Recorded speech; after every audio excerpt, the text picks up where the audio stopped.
कुर्मोऽङ्गानीव सर्वशः इन्द्रियाणीन्द्रियार्थेभ्यः तस्य प्रज्ञा प्रतिष्ठिता तस्य प्रज्ञा प्रतिष्ठिता।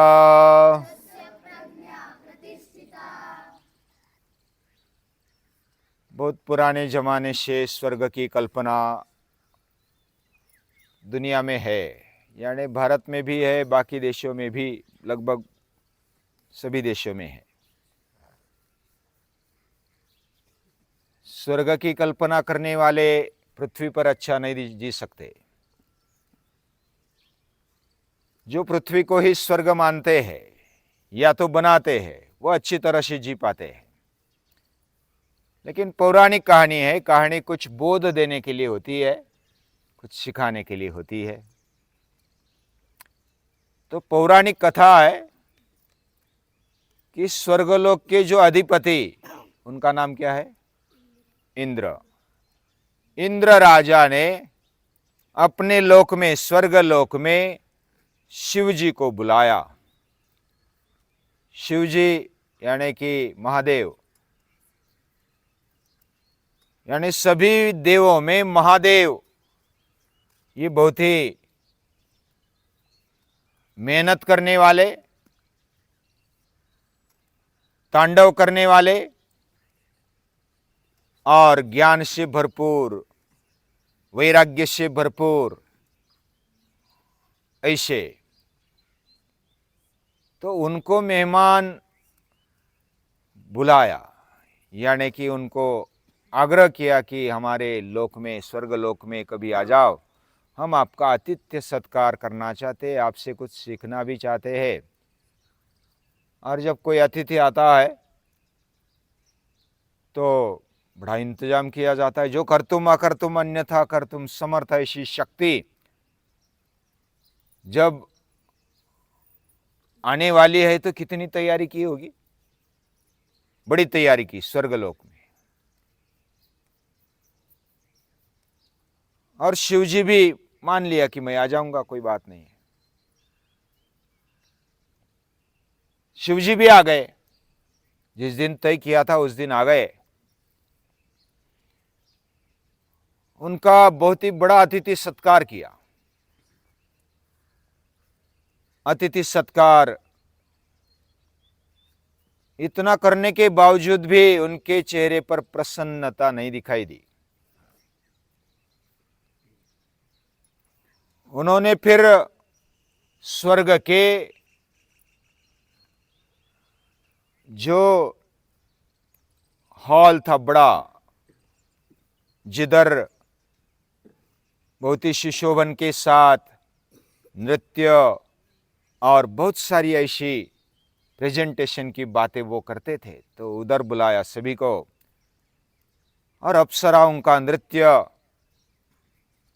बहुत ही अच्छे अच्छे संगीत, गंधर्वों के गीत और संगीत,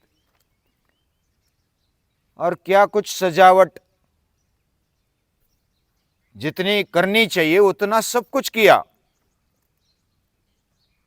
फिर भी शिवाजी के चेहरे पर प्रसन्नता नहीं दिखाई दी। वो चिंतित हो गए कि अभी जिस अतिथि को बुलाया वो प्रसन्न नहीं है, तो हम, यानी सभी प्रसन्न है, सभी ने बहुत ही धूमधाम से उनका स्वागत किया। उनके अस्तित्व में, उनके उपस्थिति में सभी ने अपना चेहरा भी प्रसन्न रखा, और सभी जो वस्तु चाहिए, जो भी पदार्थ चाहिए, जो भी करना चाहिए, वो सब कुछ किया।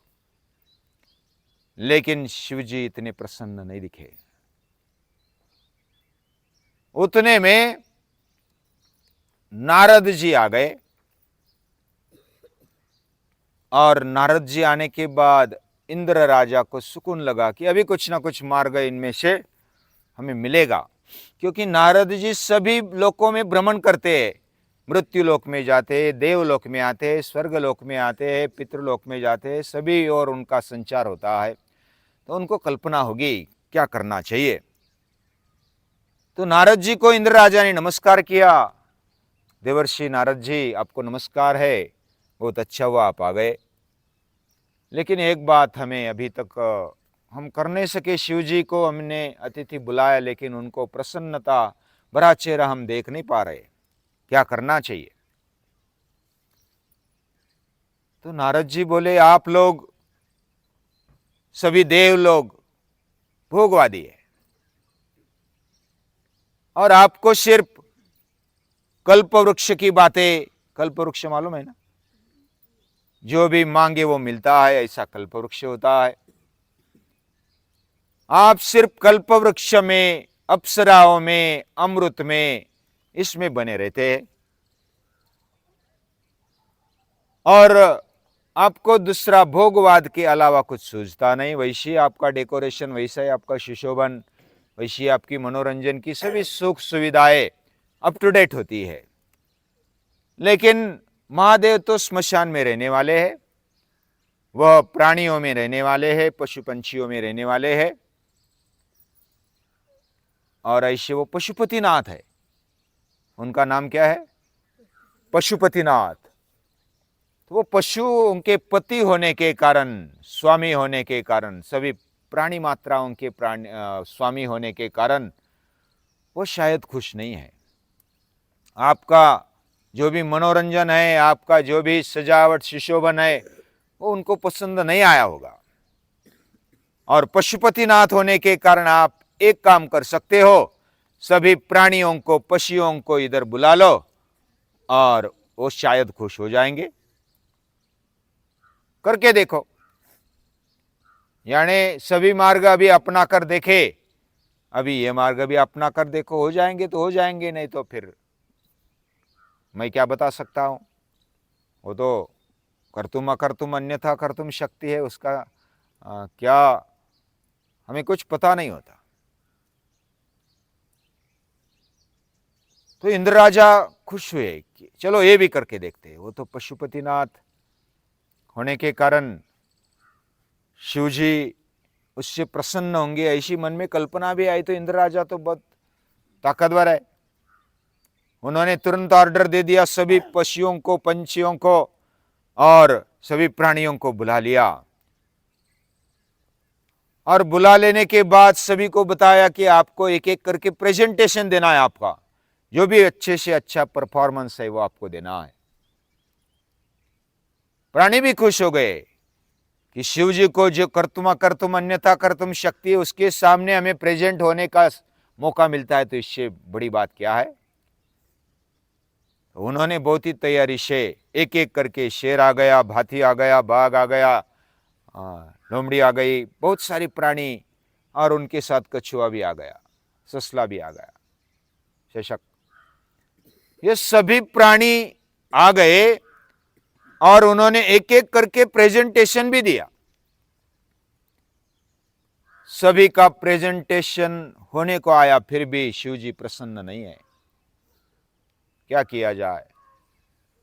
वो इंद्र राजा तो बस इधर मन नहीं था उसका, कौन नाचता है, कौन अप्सरा है, कौन प्राणी है, कौन क्या करता है, वो बस इधर देखते उधर देखते, किधर? शिव जी के चेहरे पर देखते कि ये प्रसन्न है क्या नहीं है। अभी भी पशुपतिनाथ प्रसन्न नहीं है। उतने में एक कछुआ आता है। कछुआ पता है ना, कछुआ धीरे धीरे धीरे धीरे आता है। वो स्टेज की ओर आते देख बाकी प्राणी उसको घुर्राते हुए देखने लगे कि हमारे जैसे इतने सुंदर और शक्तिशाली प्राणी, और सभी जंगल में जो राज करते हैं, ऐसे प्राणी आकर के इधर गए और प्रेजेंटेशन करके गए। ये तो स्वर्गलोक है, इंद्र राजा की सभा है, इसमें आप जैसे शुल्लक चतुर्थ क्लास, फोर्थ क्लास के प्राणी इधर मत आ जाओ, पीछे हटो।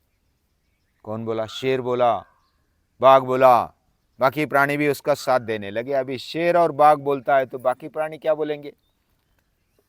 हाथी भी बोलने लगा। वो बेचारा रुक गया। ये देखा नारद जी ने, नारद जी ने देखा तो नारद ने समझाया कि ये तो इंद्र सभा है और शिव जी उपस्थित है, शिव जी पशुपतिनाथ है, तो सभी प्राणियों को चांस मिलना चाहिए, आने दो उसको। तो शेर और बाघ रुक गए, लेकिन मन में तो गुस्सा था और घुर्राहट से देखते थे। और कछुआ को तो परमिशन मिल गई, वो नेडर होकर के फिर आगे चला, स्टेज पर चढ़ा। स्टेज पर चढ़ने के बाद शेर और बाघ का ध्यान था, ये क्या करेगा। वो तो स्टेज के बीच में आ गया और बोला, बीच में तो वो रोकते थे कि ऐसी आंख लगाते थे, मत जा उधर। लेकिन कछुआ, अभी नारद जी की परवानगी थी तो कौन रोकेगा। तो वो स्टेज पर आ गया। स्टेज पर आने के बाद बोला कि मैं तो 4th क्लास का आदमी हूं, प्राणी हूं, और आप सब 1st क्लास वाले हैं। आपने प्रेजेंटेशन दिया, मेरे पास प्रेजेंटेशन कुछ नहीं, मुझे स्टेज पर आने को मिला, बस मैं आनंदी हो गया। आपने जो कुछ करना था कर लिया, अभी मैं भी मेरा काम मैंने कर लिया, आपको जो कुछ करना है करो। तो उसको तो बहुत आनंद हो गया। शिव जी को नमस्कार किया उसने और स्टेज पर बस इधर उधर देखता रहा। शेर को गुस्सा आ गया, ये तो कुछ नहीं करता, आया और बस खड़ा हो गया, क्या कर रहा है। तो शेर ने छलांग मारी तो डायरेक्ट स्टेज पर। उसको गुस्सा आ गया, स्टेज पर आ गया, उसने ऐसा पंजा निकाला और मारा उसके। अभी किधर मारेगा, वो तो छोटा होता है, पीठ पर लगाया उसने पंजा ऊपर किया तो उसने बाकी सभी इंद्रिय क्या कर लिए, हाँ अंदर कर लिए और बड़ा तमाचा लगाया उसने। शेर ने, बाघ भी आ गया, बाकी सब प्राणी आ गए और मारने लगे किसको, कछुओं को। उसने कुछ नहीं किया, आक्रमण नहीं किया, कुछ प्रतिकार नहीं किया, सिर्फ अपने इंद्रियों को आकुंचित कर लिया, अपने अंदर समा लिया। बहुत सारे थक गए। थक जाने के बाद ये सब देखते थे शिवजी। फिर थक करके नारद जी ने देखा, इंद्र राजा ने देखा कि ये क्या चल रहा है। तो सभी प्राणी डर के मारे फिर नीचे चले गए। लेकिन शिवजी अभी हंसने लगे। शिवजी ने बोला कि ऐसा होना चाहिए, मुझे सबसे बढ़िया प्रेजेंटेशन लगा किसका, कछुए का। और उसने क्या किया, कुछ नहीं किया। और ऐसा जीवन होना चाहिए। वो शक्तिशाली है फिर भी दिखाता नहीं, प्रतिकार नहीं करता है, वह सहन किया उसने, इंद्रियों को आकुंचित कर लिया। यदा संवर्ते चायम कुर्मोंगाणी व सर्वशा। शिवजी बोले कि ये कछुए तू मेरे मंदिर में आ जाना। शिवजी के मंदिर में होता है ना कछुआ, तो पहले उसको नमस्कार करते। कोई भी प्राणी आ जाए, कोई भी देव आ जाए, कोई भी मनुष्य आ जाए, तो पहले किसको नमस्कार करते हैं, नंदी को नमस्कार करते, कछुओं को नमस्कार करते और बाद में मंदिर में जाते हैं, शिवजी के मंदिर में। तो कछुओं को यह स्थान मिल गया। और इंद्रिय संयम के बिना हम भगवान को प्राप्त नहीं कर सकते। हमारे पास कितना भी विषयों का आक्रमण हो जाए, लेकिन जब इंद्रियों का आक्रमण, विषयों का आक्रमण होता है, तो इंद्रियों को संयमित करना सीखना आना चाहिए। ये कछुए से हमें सीख मिलती है। श्लोक कौन सा है, यदा सं, गीता में भी उसका उल्लेख है, भगवान कृष्ण ने उसका उल्लेख किया, यानी सुप्रीम पावर ने उसका उल्लेख किया है। इतना बड़ा स्थान कछुए को मिल गया। यदा संवरते चायम कुर्मोंगाणी व सर्वशा इंद्रियार्थेभ्य तस्य प्रज्ञा प्रतिष्ठिता। वह स्थित प्रज्ञा है। इंद्रिय जब अपना शक्ति ऊर्जा पाकर के इधर उधर घूमने लगते और संयमित नहीं होते, तो हमारा जीवन बह जाता है, शक्तिशाली नहीं रहता। लेकिन जो स्थित प्रज्ञ होता है, जिसकी बुद्धि स्थिर होती है, वह क्या करता है, अपने इंद्रियों को, मन को संयमित करता है और जिधर चाहे उधर ही वो निकालता है। बाकी तो संयमित करके रखता है, अपने आप को शक्तिशाली बना के रखता है। ऐसे कछुओं को हम याद करते हैं और कछुए जैसा जीवन हमारा भी हो जाए तो उसको नमस्कार करते हैं।